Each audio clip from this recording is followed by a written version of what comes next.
Rebel Devs Podcast, a show that challenges conventional thinking in the tech industry. Each episode features conversations with solutionists who have taken unconventional approaches to problem solving, pushing the boundaries of what's possible in their respective fields.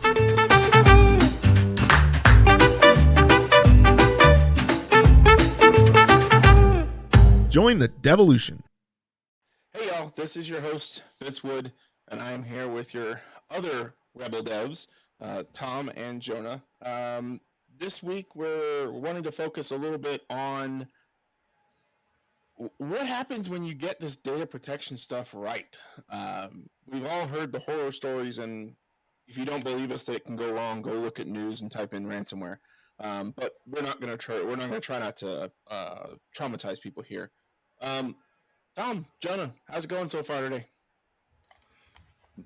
Well, it's going well for me. I think that today I would classify the day as one of those when Veeam goes right, when backup goes right. So that makes for a good day.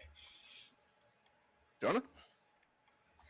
Yeah, I mean, good day, but also just got home from a 4-hour drive after not being home for 3 weeks. So glad to be home, glad to be out of the car, but driving's always fun. Driving is more taxing, at least in my opinion, than most people probably think it is. But that's just me. I'm also one not to do an hour or two at a time. I tend to do 8 to 12 hours at a time. So by the time I'm done with the road trip, I'm going to sleep. But that would be, the intangible result of doing a rather sedentary activity that is actually stressing. The tangible benefit of such a road trip would be you get to go from A to B, whether that's back to home or to some other trip. In our line of work, though, there's a lot of things that we do that maybe most would say that there isn't a tangible benefit. We focus on, this, I guess I should clarify, hey audience, we focus on data protection and specifically the Veeam set of products. And some might say that there's not a tangible benefit of the work we do, backups, replications, recoveries, restores. I'm going to, generalize there for the sake of conversation and brevity. But what do y'all think? Are there tangible versus intangible benefits to data protection more specifically, Veeam? Well, what is tangible? What is intangible? Kind of goes back to an old mentor of mine used to say, if you do IT right, nobody knows that you did anything. I think that's the same thing with backups. If you realize the backup is failing, i.e. the recovery, well, you're just seeing how it doesn't work. But more often than not, how many times is it working that you have no idea? So really, I think there really is tangible when you look at it from a company perspective. Maybe not from the user experience, it just works. But behind the scenes, we're moving things around all the time, and people just don't know what it takes to keep those 4 nines and 5 9 uptime. So I go with the tangible. I don't know, Jonah, what do you think? I'd say the relief of knowing you have working backups, the reduction in stress is, I don't know, I guess it's intangible because you can't necessarily describe it, but I guess it could be tangible if you look at certain things like blood pressure or heart rate. And we could substitute different words. I threw tangible and intangible in our notes, but you could substitute in any number of descriptors. The stress relief, the reduction in worry or concern, or the ability to go out and have a weekend and not have to think about, is something going wrong back at the office, that improved quality of life, I would say, would be a tangible benefit of using insert data protection strategy or product. If you wanted to go more literal, I guess you could say if you're doing your backups and you're offloading them to some, mobile media, whether that be the god-awful technology that seems to stick around, that tape backup shit, whether it's that or you want to offload it to a hard drive or whatever other media and then take that offsite, that's an old way of doing it. But I think that could be your tangible. But then, Tom, as you said, it could be the recovery on the backside is your tangible benefit. I don't know where I'm going with that, but there's got to be something more there. Any other thoughts?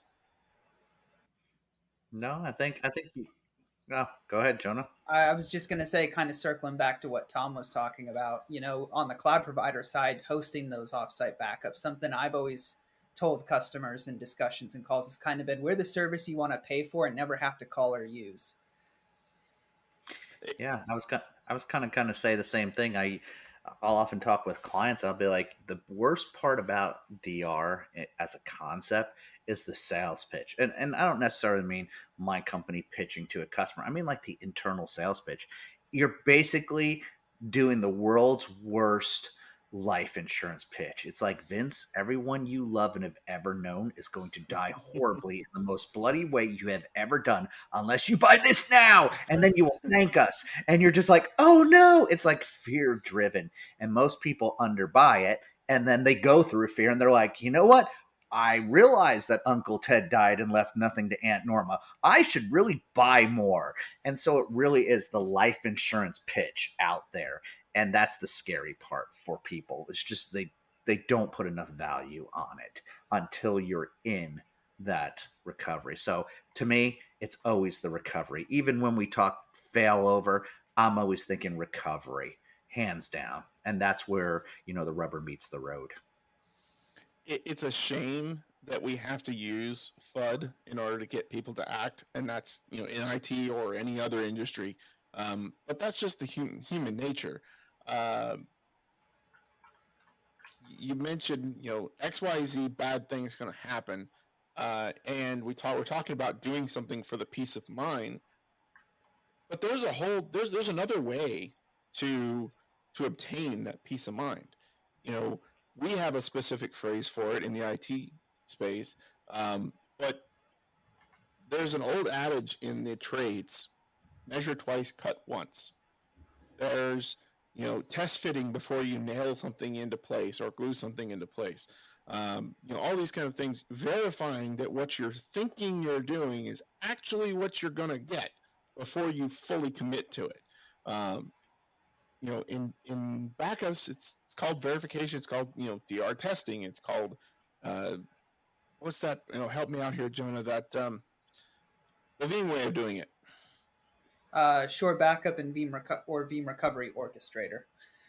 So those are ways that one can say, yes, we're doing our job. We're taking our backups and our replicas. But oh, by the way, take it away, John. By the way, is it all working how you intend? And it works the first time every time, right? Yeah, totally. And by that I mean, I don't think I've ever seen it work right the first time. And unfortunately, there's a different mentality you have to take with DR testing than you do with regular items and processes in a company. A lot of people freak out because, oh no, something goes wrong in the test. But you have to step back and look at it holistically and realize you want things to go wrong during your tests because you want to determine what issues you're going to have and correct them before you're in an actual disaster, or document the issues and how you resolve them in the moment. That way you're not spending time troubleshooting something that could otherwise be avoided. And that's just one portion of it. I would say we should also mention it's not just about testing that the end result is the end result is what you expected, but also it's a matter of making sure that the content you expected to be there is there, making sure that it's complete, not just functional. Tom, you were going to say? Well, I go back to earlier in my career, user acceptance testing and quality assurance. When I used to work in software development, we always had this team my team, which were business analysts, we would go ahead and meet with the customer and bring together customer requirements. We'd have the software engineers that would program it.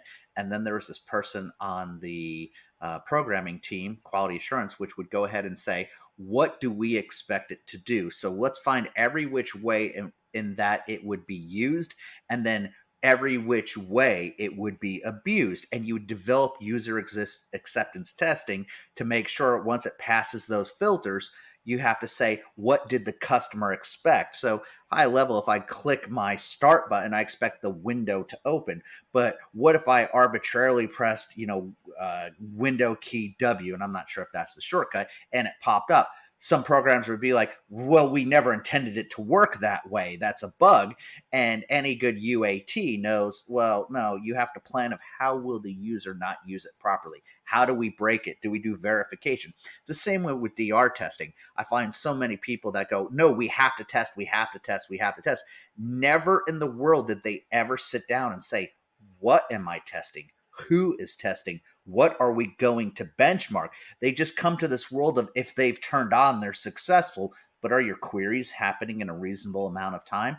You don't figure that out during the test. You figure it out before the test. So to take what Jonah's saying, you want to find out what breaks. I used to always say, if your DR test goes really well, you probably didn't test it enough. You've got to find those pace points. To do that, you have to involve your stakeholders and say, well, if accounting is over here, Joni from accounting should be involved in designing that test process. And then if you have Bob from finance, he goes and so forth and so on. So that way your apps are going, all your stakeholders are there, everybody is green lighting this. You need a plan going into it. And so often than not, we just answer with this one word, Veeam. You know, it's the answer. What do you do for DR? Veeam. What do you do for recovery? Veeam. Where do you put it in the cloud? Veeam. Veeam's awesome, but you've got to take it beyond the clicks. And I think that's a little bit of what Jonah does. And I think early in our careers, Vince, you were probably around during the ArcServe days, the old NT tests, and they would always say something like this. What do you do with your backup after you take it? And the answers were always something like take it home, because so many people would leave it in the tape drive and then the whole place burns down. And then it was always do the recovery to make sure you can recover. So that grained into us early. I think when we get into DR, maybe some of these people weren't around when we had to do those arcane systems. So here we are today going through the same arguments, I'd say probably 25, 30 years later, of what is the backup, verified, unverified, what does it mean? It's the same conversation. I think any school teacher would hear this and probably tune out because of the technical part, but they would understand the prove it response. Just because you said you can do it doesn't mean you can actually do it. Prove it. I mean, take away your materials, your notes, your backups, your whatever. Now go forth and do it. And on the topic of running a DR test or verifying your backups, whether it be via checksum, whether it be some automated script that runs and does XYZ task, or fully recovering your virtualized environment somewhere else and making sure that it all powers up and does what it's supposed to, I think it's worth mentioning, and I think you started to allude to this, is take the time to ask questions, not just push buttons. And what I mean by that is, okay, we're going to run through a tabletop exercise. Boom, a fire just happened in our building. What do we do? And just sit around as humans and talk through it. What are we going to do first, second, third? What do we expect to happen as a result of each one of those tasks? How might our users change that? So maybe run through the process and say, okay, great, we got all the way to the end. We're assuming that everything got recovered. Now bring an end user in and explain to them what just happened. As an example, I'm drawing a blank on a word.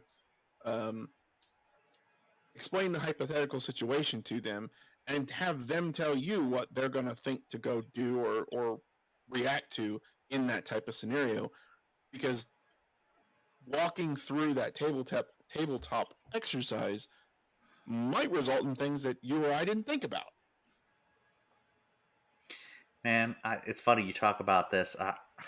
One of the things I remember going through is I had a sports franchise one time that came to us, and I thought we were going to win the business doing their DR, and we were still negotiating and whatnot. And I actually went to a ball game there independently. I had tickets, had nothing to do with this process, but on opening day, they had a little bit of an instance, and they weren't yet customers. And I was outside for 4.5 hours. I did not get in there till almost 3/4 of the way of the game through. And we sat down just to watch the end of it. And later on the news, it broke that all of their ticketing had gone down. And part of me was like, oh my gosh, look at what it actually impacts. And on the other hand, part of me was like, well, thank God it wasn't me doing that DR, because whoo, would I have been in trouble. But then part of the ego side of me was like, of course, there would never be a problem if I did the DR behind it. But it just shows you don't really know till it goes wrong. what the benefit is in keeping things running right. So I'm going to go back and make sure I slam home. I think there is a tangible benefit here. There is a real life result.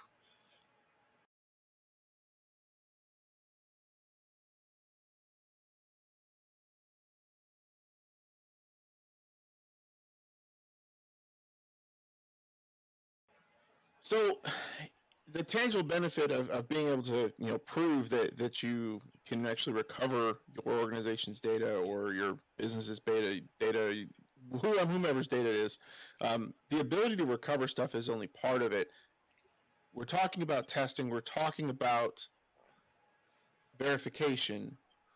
I think it's important that people consider the notes that are created during those activities, the documentation that's created during those activities for the just in case scenario, the hypothetical, hitting the fan. All of those type of artifacts are benefits of leveraging insert data protection product.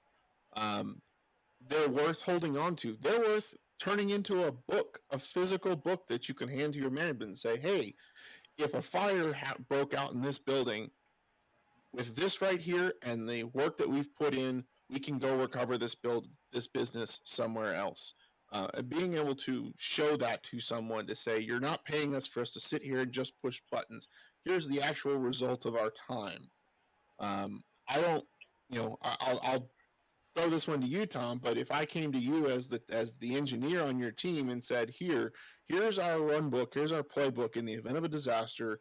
We've actually run through this with, Jonah and I ran through it. We don't see anything holes missing here.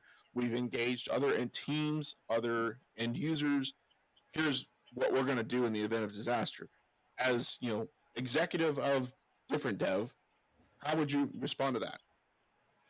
Well, first of all, I like to be a little bit of the technical documentarian, and I'd say, all right, who wrote it, Vince or Jonah, and who executed it should be the opposite person, right? Because you've got to have that pass in there. But I would feel a lot better knowing that this actually existed. I'd say, wow, we have a disaster recovery plan that's light years ahead of most companies. They talk about it, they have the software, but they don't take the time to document it. And that's the challenge. So if you did that, you're knocking it out of the park already. I think you're ahead of 80% of the organizations out there. That being said, I do know a couple of organizations that do heavily document like that. And the way I always hear them refer to it as is we're documenting this so someone can execute it if we ever go down, because if we ever go down, we won't be the ones spinning up because we won't have jobs anymore. Yeah, there's a lot of utility companies that take that stance for sure, because often they're running tertiary, and I know I've been in conversations with this is a tertiary backup to the secondary. So if we're in tertiary protocol, we're not here anymore, and I'm sure some of the military would say the same sort of thing. So you mean multiple layers of protection are not a good thing? I think they are. I think when you're actually executing them, it means that things have gone so horribly that it should have not gotten to that level. I think that's where we're driving home with these folks. So we do what we do day in, day out, and many people don't have a clue what it is we're exactly doing. But let's say that we go through the process of deploying a solid strategy. We've talked to the experts, we've gotten input, we've gotten best practices guides, we've deployed Veeam backup and replication. We've got a third-party cloud provider that we're offloading data to. We've got a DR site, and we've got, let's just say, 50% of our environment replicated over there, and the rest would come online via restores from backups. That's great. We've got a well-deployed product. I think the most important thing to know, or for our listeners of this content to hear, is that that's not the end of this conversation. It's not even the middle of this conversation, because now that you've actually got some stuff in place, in my view, you have the ability to be agile and you have mobility. Meaning, if your cloud provider, let's say they got hacked and they go down, okay, great. Pick a different one, start replicating over there. If your production site goes down, so what? Run off a DR. If you need to move your business, I don't know what, let's just say there's some natural disaster and you just got to move. Okay, great. Run in the cloud. When you get to the new place, download your stuff back down, put production back in place, and keep running your business. It's less of a panic and more of a just, oh, that happened? Okay, darn. It's true. And I think that's what people miss the mark. They don't understand that multiple copies increase your availability. I go back to my networking days. Back in the day, we would always be tasked with, I want 4 nines or 5 nines uptime of this circuit. And we would sit there and we'd go to every vendor, AT&T, Sprint, whoever. I mean, we do our diligence, and nobody could provide that high availability. So how do you do that? What do? You use something like BGP and you stack multiple routes, multiple paths. So you're good there. It's the same thing with the backups. You have that backup copy, that backup job, your offsite copy, 3 of them, a muted 4 sort of thing. So now you're 4 deep. All you're doing is reducing the chances that something is going to break at multiple points. Back when I was a cloud provider, kind of what you were saying, the cloud provider goes down and we would catch just so much grief from that. And I get it. You don't want to fail the customer. They'd be like, you failed me. It's like, well, no, technically I haven't failed you unless your first copy, your second copy, your infrastructure, you're failing to me and I'm not here. Not that you want to parade this as success, but technically it is not a failure because it's that tertiary copy and people don't understand that in there. It kind of comes down to but what am I paying you for? Well, yeah, now we're talking quality of service, I suppose, but not a failure. What I do notice in everything that you said, it's interesting. You started off with me as an executive. You gave your kind of technical spiel and said, we have business agility and mobility. I start thinking about beyond just what you were talking about, but I started putting the gaps in what you were saying. I was like, wow, so we're in a DR. I was like, so who can effectively call the DR status? Who can raise the flag to do the failover? Who can execute it? Who are your sign-offs? It's little things like that in the DRP or the BCDR that you're going to want to make sure, not BCDR, BCDR. You want to make sure that you have those key players identified. Only Tom can call it or Jonah, but not Vince, because, Vince works in account payable and he might know where our DR site is so he can call a billing contact and get that spun up because his database is offline. But is that really a full emergency failover? So it's always thinking about that full playbook, like you were saying, who calls it, who reacts to it.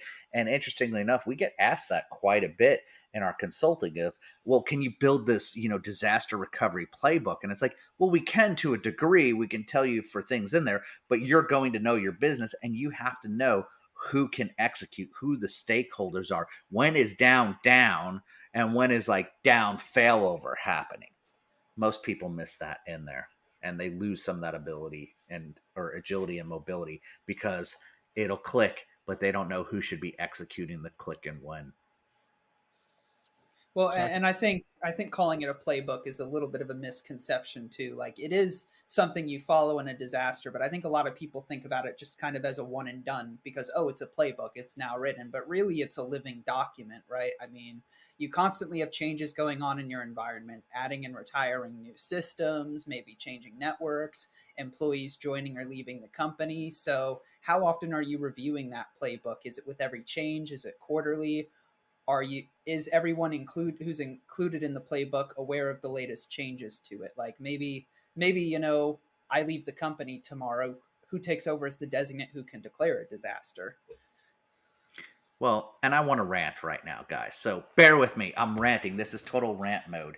I hate the word play or run book. Like, for the life of me. Years ago, it was like, what do? We have a run book, and the run book says, double click the Veeam icon, log in, click here. Listen, folks, if you have a run book or you're asking somebody to write a run book, come on, man. It's 2023. You have to have a certain level of skill at what you're doing. It doesn't cover everything. To kind of put it in a little simpler terms, it would be like having a run book for your PC. Are you going to hire an administrative assistant that you have to give them a document that says push power button, click start button, start Microsoft Word, start keying things in, hit save periodically. You're going to assume when you hire them to do the job that they know how to use the application and the computer. It's the same thing with your run books. If you're expecting people to hand off to you how to use a Veeam or insert competitor here, that is not a run book. That is user training. Go to training, take training, consume it, knowledge, how-tos, etc. But what you're not going to get is a click, click, click, like anybody can run this playbook. No, anybody cannot. Any trained professional can. So, all right, rant mode over, but I think I was triggered by the whole run book word. So, all right, I'm going to find my zen while you guys talk. I'm just going to mellow on down.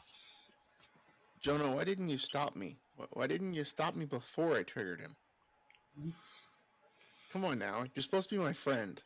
I'm just going to have to go find new friends, I guess.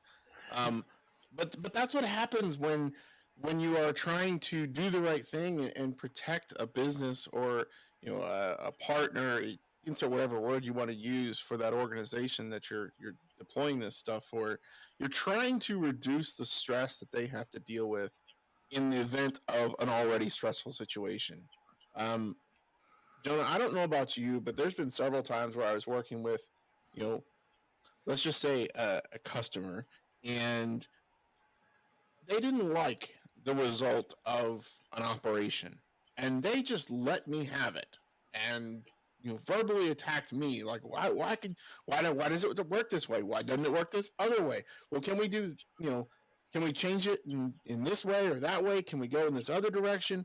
And before we even fix anything, we've gone down 9 rabbit holes because they're so panicked about the results. Thoughts? I mean, I've definitely seen the same thing. Maybe not even in a panicked state, but coming in on, say, a new project. Maybe a customer is looking to get their Veeam analyzed, optimized, or they've never used Veeam before, and they kind of come in and maybe ask 50 million questions of, can we do XYZ? How would we do ABC? And a lot of times, maybe even what they're wanting is possible, but it's what I kind of have to phrase it as is there's 1,000 ways around the mountain. We need to find the way that works best for you and your company. Like, just because something is possible in the software doesn't necessarily mean it's the way we want to do it. Well, I think furthermore, it's setting the expectation. Look at it this way.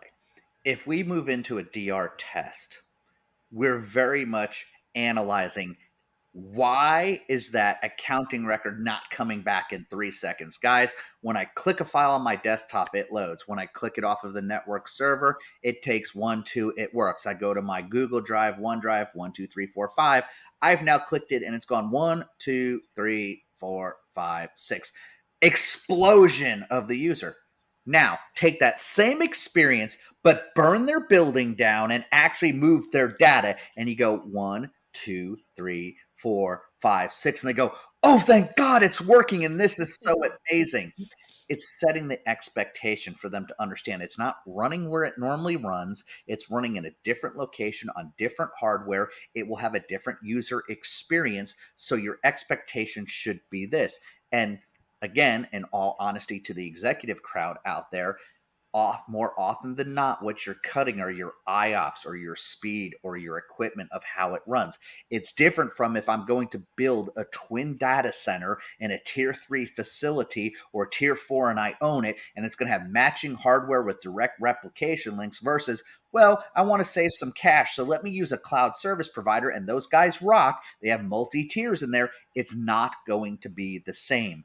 There's a reason why it's a lower cost. You're getting some shared resources in there. So your testing builds the user experience so you know. But really, it does come down to certain things can't be cut. You get what you pay for, which is why you go for those in VMworld Platinum cloud providers, maybe even the top tier golds. You need to know what you're running on, what facility you're in, because that's the user expectation. And so when you bring your test group in, The last thing you do is just say, design the test script, go wild. What do? Hey, guys, this is going to run a little slower for these reasons. And you give them some analogies. Listen, it's not down the hallway. It's in Toledo tomorrow. There's a big difference over there. So you set the expectations and you clarify it, and then they have a different experience. They might say, well, I did notice it took a little longer. It was harder to do my job. Those accounting records loaded slower. I was waiting to move field to field. Well, guess what? Maybe that's the way in which we're presenting the SQL database. That's an easy configurable to work around versus, well, it's just crap. It's slow. I don't want to use it. It helps having that conversation. Setting expectations is probably one of the top 2 or 3 things that you can do to be successful when it comes to protecting your business, whether that is, on the front end, back end, middle of the process, whatever. Set expectations early and set expectations often, and I think you'll have better success. Let's just say this stuff doesn't always go well. I know, for example, in my case, there's been times where business paid their IT provider to run their backups and move the tapes off site and cycle out hard drives and all these other things, and then something happened and recovery didn't go so well. One of the examples I think of quite often, and I'm glad I don't have to deal with this anymore. Jonah, I bet you probably have never had to deal with this, and that is someone that had a rotation of tapes that they were using for their backups, and they did the right thing, and they rotated through, and they added new tapes for monthly and yearly and so on and so forth, and used the same, let's say, 15 tapes for 7 years. And why can't I recover them? I've swapped the tapes out all the time. Yeah, did you notice this little warning that popped up about 9 months ago saying read write error? Well, I saw it pop up, but I didn't know it meant anything. Is this going right over your head or what, Jonah? No, I understand the concept. I maybe haven't dealt with it firsthand, but I did start way back in the day as a tape jockey and server builder at a cloud provider. So I maybe didn't deal with that specifically, but I very much dealt with the world of, oh God, where did we put the tapes? Are they categorized? Which tape is the customer's data on? I saw some funny faces from Tom, so I'm sure Tom's got a story or two when it comes to when things don't go well. I have 2 things, actually. It was backup tapes were written. Location went down. We did the right thing and had backup tapes off site, and we inserted, say, new LTO, whatever, 2, 3, I'm a dinosaur. And we went ahead and put them in, and that tape drive wouldn't read the tapes because apparently each tape drive can be calibrated within a certain variance. So while we did our diligence and there was data on there, we had to just keep trying to buy used drives eventually to find one, and more time went. But I really want to laugh at this is at one point in my career, I was approached by a major bank, like one of the big banks, and they were like, listen, Tom, we have all of these tapes, and nobody likes tapes. Tapes go bad. We want to pay you to digitize them and move them on over. And I remember the time my boss was so stoked, like we were going to make bank. They were just going to give us so much money to do this. And I thought, why are they not doing this? They have these big carousels. They have the servers. They're banks. They have money. I thought, wow, this must be a great opportunity to pay me to do a job that is destined to fail. So down the road, they're like, well, we paid Tom and company to do this. And I was like, I don't want to be in that business because in 3, 4, 5 years, when it comes to running those tapes, which are now digital files and they don't work, like who verified them and whatnot. So oh man, we still use tape. I cringe. I always think tape dies. And then all of a sudden Veeam is like, and add a -0 or 1 or 9 or Q or whatever at the end of their little 3, 2, 1, 1s. And I'm just like, dang it, we're back to tape again.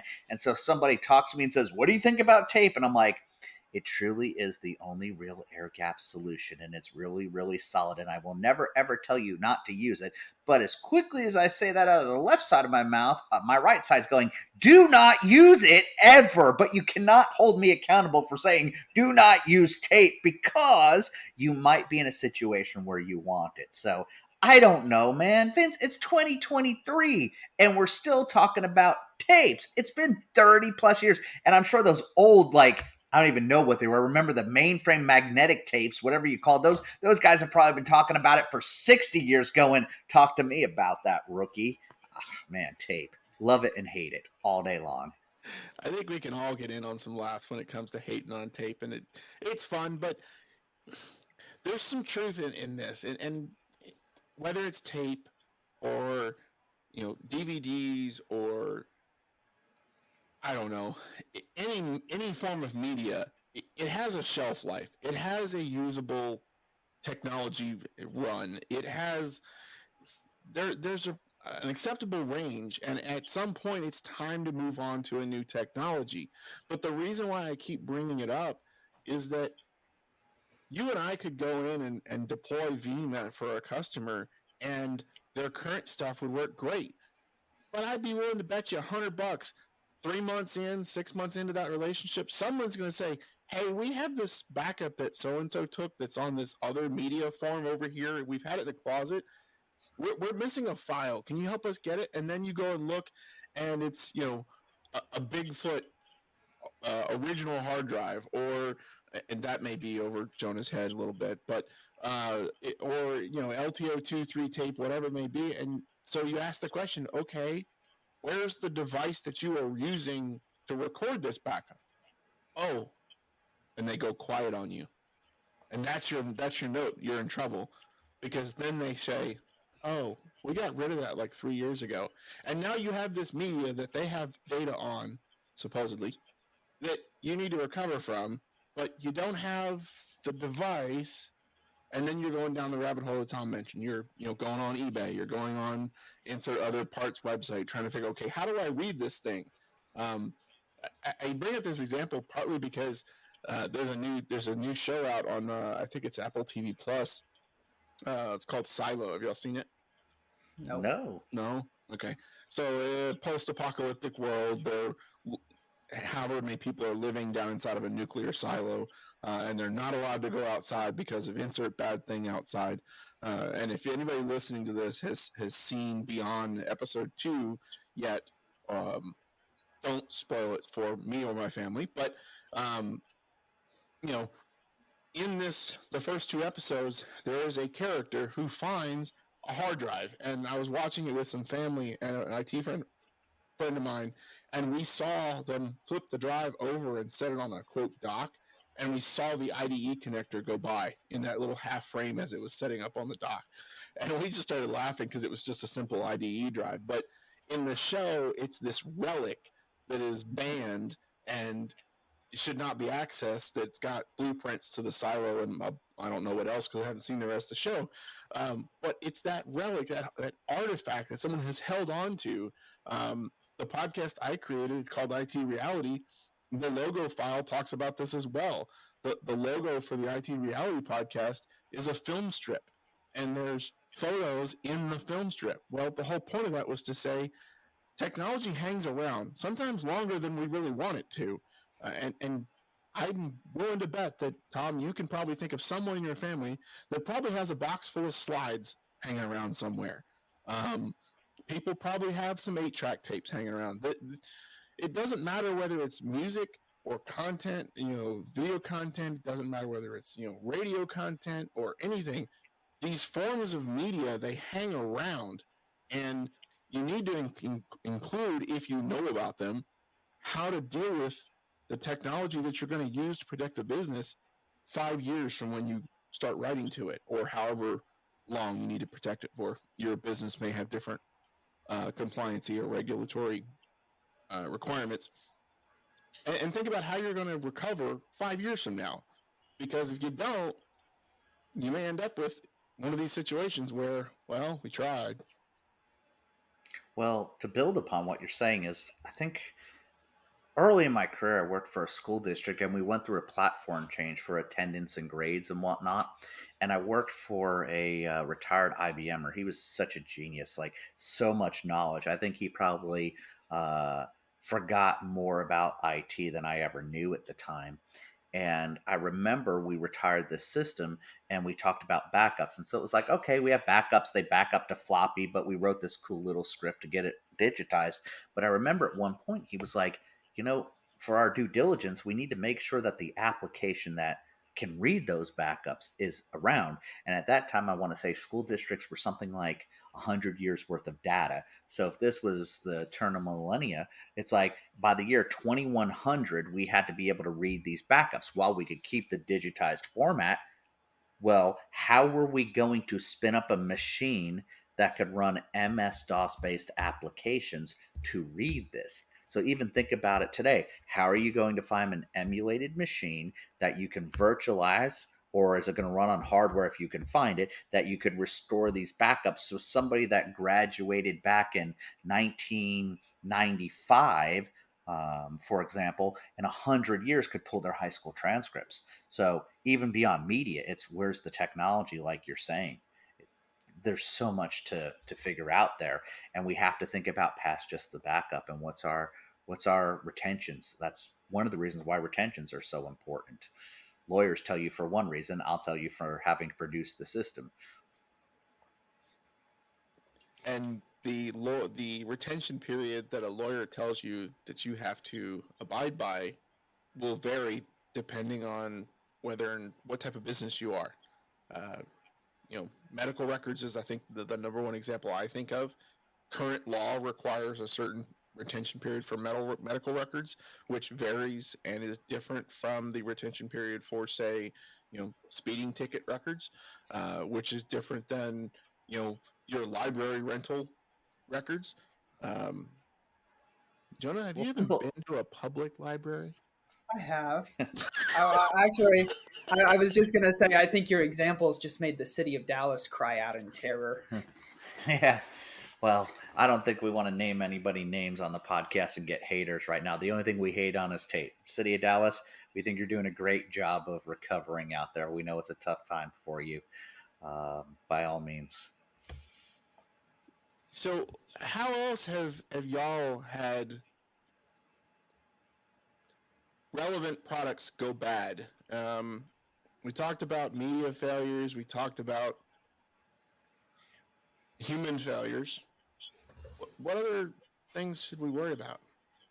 Well, I've used many products in my life. Part of my career was trying to figure out DR before DR was a thing. Back just from regular backups, how do you get them off site? Are you file level? So there's such a myriad of things in there. And believe it or not, what I think it's not so much always the program in my experience, it's the support behind it. So right now, everybody says, hey, Tom, you're a Vanguard, you work with Veeam. Yeah, we think if we cut your arm, it would bleed green. You've kind of been a card carrying member of the company, and go Veeam. But really, what sold me on it was their support. So when I would have other vendors, I kid you not, one of the support companies, and they're still out there making products today. I hope they're better, but I jumped ship off of them. They would break during recoveries, and we would call them, and they'd be like, oh no, this doesn't count under support because this is a development bug. And I'd be like, okay, but customer is down. We need to get them back up. And they'd be like, yeah, it's with development. We have no ETA. There's no SLA on that. And you'd be like, what? And funny thing is believe it or not, I had the cell phone number of the support manager, and I used to call him when his desk would have problems, and he would actually wake up in the middle of the night, God bless him, and drive into the office and handle our issues. And I mean, he kept trying to knock it out of the park, but development, when we started getting wooed by Veeam back in the day to kind of move our backups, and I was kind of like, well, I'm an expert in this area. Why do I want Veeam? I started noticing the difference on the support channels. And that was the thing that kind of floored me with Veeam was no matter what, they were responding to the incident. They took it with great stride. They were responding. So these alternate products, while they claim they have no problems, let's face it, all of these products have problems. They might be different problems, but it's how do they respond? And the Veeam support matrix that they have has just been phenomenal. I think I've made a name for myself by kind of taking some of the level 1, 2, and maybe 3 tier support off with my organization at different devs. So you call us, we handle it, we've got a bench of knowledge. And then if not, we kind of get into the back channels of Veeam using our contacts, and we got to buy people lunch and stuff. But it's the support behind the product. We don't really get into, oh, well, that's a dev problem. And that's what I'll say is the maturity of the product, the market concentration. And I mean, Veeam is just in the upper Gartner uh, quadrant and whatnot. They're number one in the world. Like they're just checking all the boxes in there for saturation, but the support is past there. Whereas some of these other products over the years, it would just break at the worst time and nobody could figure out. And it was always not our problem, if you will. So I don't know, Jonah, what about you? Do you have Yeah, something? I mean, we may be talking the same company here, but I can definitely think back to being in a hybrid world with Veeam and offering another product. Mind you, I off CyberFortress offers multiple products, but my previous provider having a second product that we phased out of, it was, man, I swear, you'd follow the directions to the letter that they would give you to restore a machine, and 9 times out of 10 it would still break somehow and they couldn't tell you why. And they're not even the only backup software that I've had that issue. There's been 2 or 3. Just you follow their instructions to the letter, it doesn't work. You get on the phone and it's multiple weeks before they can tell you why. Meanwhile, Veeam, 95% of the time, it's always just worked. And when it hasn't, there's that just amazing tier 1 SWAT team that they have with the hourly response rates that will get on the phone with you immediately and help start troubleshooting, as opposed to, I think the other company I'm thinking of, even in a severe case like that, it was like a 24 to 48 hour response if you were lucky. What's crazy is before I worked with Veeam, the most critical time and nerve wracking was looking at the virtual machine boot and just watching the flashing cursor. Was it going to post? Was it going to move on? And you'd bite your nails and you'd be like, oh God, Windows splash screen. Once you knew you were at the Windows splash screen, like you could do anything to get this. You could BC edit it. You could do whatever you needed to do. It was coming up. You're like, yes. But I can tell you, since I've been with Veeam, I don't panic there. Like I just watch it do its thing, and when it says it boots, it boots. Like it's such a rarity. It's to the point where I don't have that expectation it won't come up. It would be so rare that it wouldn't boot. And that's amazing to me because Tom of 5 or 10 years ago to Tom of today, night and day difference with anxiety levels because it's just the reliability of Veeam. It works. That pucker factor, or the reduction of the pucker factor, is a big deal. Mm-hmm. One example of when things go bump in the night that has happened to me multiple times is you're using a product, everything's going great, business is using it, they're happy, other team members using it, they're happy, and then a software update gets pushed. The one that always pops to my mind is that we had an application, line of business application, that relied on a JRE, and the security guy was like, "Hey, this version of Java is out of date. Update." And all of a sudden, the line of business application won't boot. The system still boots. All the software is showing that it's up to date, but the line of business application won't work. And we recover it to the day before, reboot the system. It comes up, application works. Security guy comes in the next day, he patches Java again. All of a sudden, the application's down.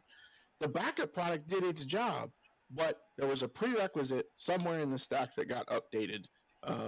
And then the flip side of that is down the line, security guy updated everything he could see, but the line of business application support group embedded the version of Java they wanted into the application as a standalone executable, which meant it wasn't registered by the system to the software control panel. Therefore, you couldn't auto update it. And then there's this bug or vulnerability that just hangs around for a long time because application vendor forgets that they hard coded the JRE somewhere in the system. Y'all ever seen that before? Oh yeah, JRE all the time. We actually used to keep a volume of all old executables, so at any point we could recover it back because you couldn't always find them from Sun. But talking about these sorts of deals, I kind of think about what someone said to me, I think it was probably like 6 years ago. They said, Tom, as IT people, we're going to stop being engineers and we're going to start being vendor managers. And I was like, nah, at all. Interestingly enough, you look out there, everybody uses Office 365. Everybody uses, Google Cloud, Azure, AWS. We're using Salesforce.com. We're using PeopleSoft. And as I think about it, as we start going through our DR, I'm like, man, if I were in charge of a company, and yes, I am, but not really to this level where we're serving up these products, what do we do to back those up? Because their whole selling point was, well, come to our cloud. We're just secure and always on, which is true until they're not. How can any IT person just naturally trust some company? And I'm not hating on PeopleSoft or Salesforce, but we're just talking diligence here. As now I am a vendor manager, how do I ensure that those are going to be backed up? And I think that's one of the things I've liked about Veeam as well. It's kind of that all in one. It's multi-platform, so it doesn't matter if I'm VMware, Hyper-V, Nutanix. I can go from one hypervisor to another. Great. I can go P to V, V to P. Awesome.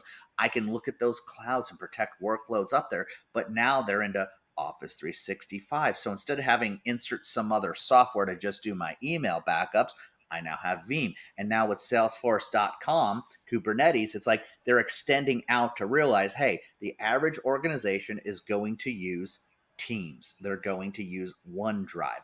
We're going to back those up with the same software that's going to back up their virtual servers. That's going to also hook into their Kubernetes or their databases or their SQL, whatever it could be.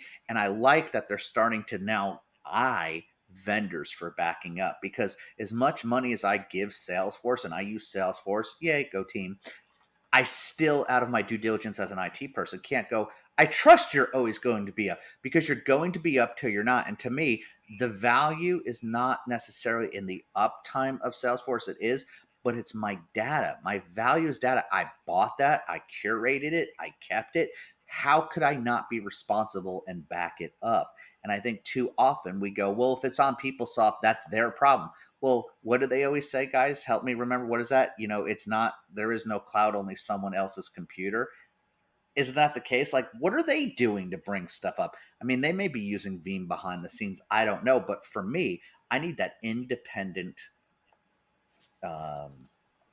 entity to be able to take those backups. So if Salesforce goes sideways and they corrupt all my data and they say, we've only corrupted one person all year long, it's you, Tom, I can be like, well, I have a backup. Life goes on. Like, I didn't lose my business because of it. And not only do you still have your business, but you can actually help others as a result of having this business and having the experience of managing these relationships as well as this technology and whatnot. So, listeners, if you're listening to this and you think we might be able to help a little bit, you think Different Dev might be able to help you spot something you're missing or improve your environment, so on and so forth, we do have a special reduced professional services rate via Different Dev if you mention Rebel Devs, hashtag Rebel Devs podcast when you reach out to them. If you want to do a bundle of hours, they can do 5 and 10 hour bundles for a reduced rate. I'm not going to mention the rates, but just mention hashtag Rebel Devs podcast when you contact Different Dev. You might even hear us gasp like little girls, like someone heard the podcast, like, ah! And we may just give you better rates. We don't know. So that's probably why it's good not to say them. But if you hear them shriek on the other end of the phone, it's exciting. We're doing things. And speaking of doing things, Veeam has been doing this for a while now. The company's been around for a number of years. In my time in the data center virtualization and data protection focus, I have seen how Veeam has grown product offerings as well as team sizes, as well as support orgs. I've seen friends get hired and fired from there. I've seen, VeeamOn, the conference entity, grow to what it is. And we should probably, Tom, and here in a minute, we should probably mention that a little bit. But, Jonah, what have you seen when it comes to the growth of Veeam in your time working with the products? For me, it seems every year, regardless of whatever may be going on in the world, Veeam is just knocking it out of the park when we see IDC reports. I mean, they seem to always be positive sequential growth, always positive year over year growth, always increasing in market share. Even this past year, I mean, this time last year before VeeamOn, it was announced that they were essentially neck and neck with Dell for number one in market share. I think they were off of each other by like 0.3%. And now not only has Veeam overtaken Dell in that, but there's about a 0.8% gap where Veeam has 12% of the market share and Dell is estimated, according to IDC, to only have 11.2. So I think the mere fact that Veeam is number one in the world for market share for backup software just goes to show how versatile and useful the software is and has become. And clearly, based on that 12%, there's also a lot of other options out there in the market. Yeah, there are, but we don't really care about them, at least not today. So last year, Jonah, you and I went to VeeamOn, and we were manning the booth, so to speak, for our collective employer. You gonna make it to VeeamOn this year? I will be there this year. What about you, Tom? You gonna make it to VeeamOn this year? You know, this is like a big moment in my life because this is like round two of VeeamOn. I was with a cloud provider and we were one of the early VeeamOn sponsors, and we grew grew to silver and gold level, and you know that business we sold, and now kicking around and different dev. We were there lurking last year. Like, we were there with all of our friends, but we were playing peekaboo. So we were hanging out in booths with our friends at CyberFortress.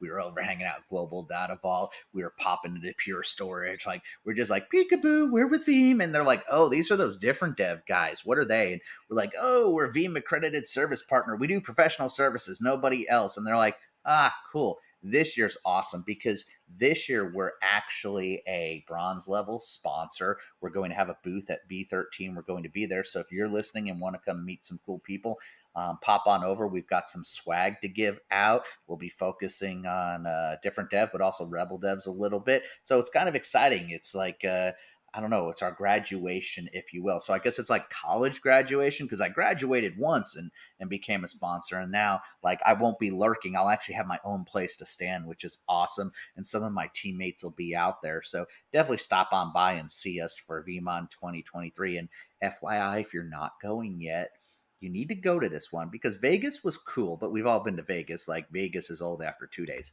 This is Miami, all right? And it's the Fountain Blue. If you don't know why this is so cool, this is what you need to understand.